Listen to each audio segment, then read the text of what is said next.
السلام عليكم ورحمة الله وبركاته.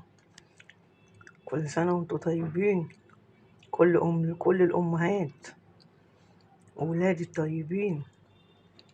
أول هدايا عيد الأم يا ولاد. لبانة، أصل أنا اللبانة بتاعتي خلاص كانت بقت اللبانة الجديدة بتاعت عيد الأم. لسه بقى هعمل افتتاح وأغلي فيها اللبن.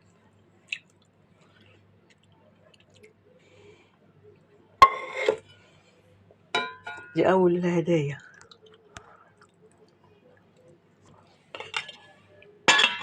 دي مش لبانة، دي حلة تاخد 10 كيلو لبن.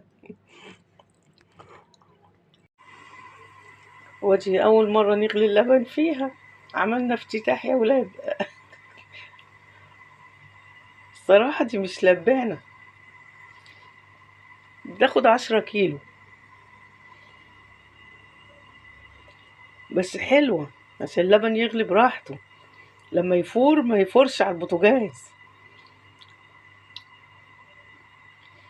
انا كنت حاطه اللبن في الفريزر وطلعته.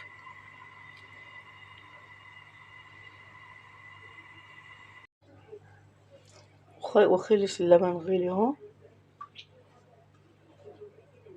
يغلي كده براحته، مش غلوة ولا اللبن فاير من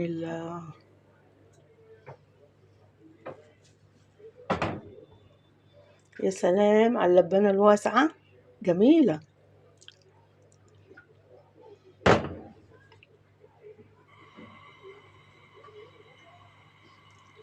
غلي لما شابح وندفع عليه بقى خلاص. الحمد لله.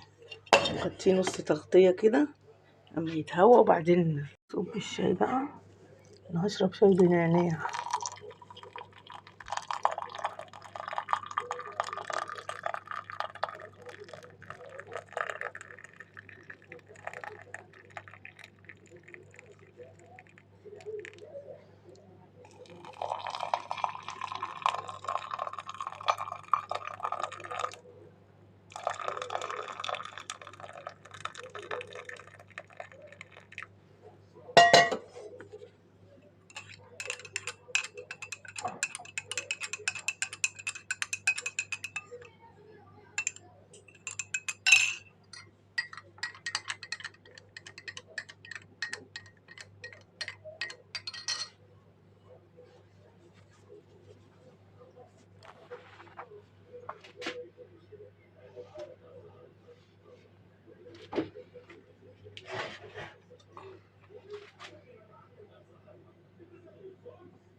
تعالوا اتفضلوا اشربوا شاي معانا بقى يا ولاد.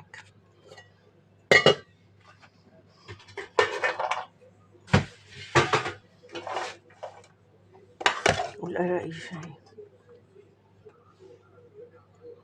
يلا سلام عليكم. وبعدين هوريكم بقى بقية الهدايا في فيديو تاني. في حفظ الله ورعايته. مع السلامة.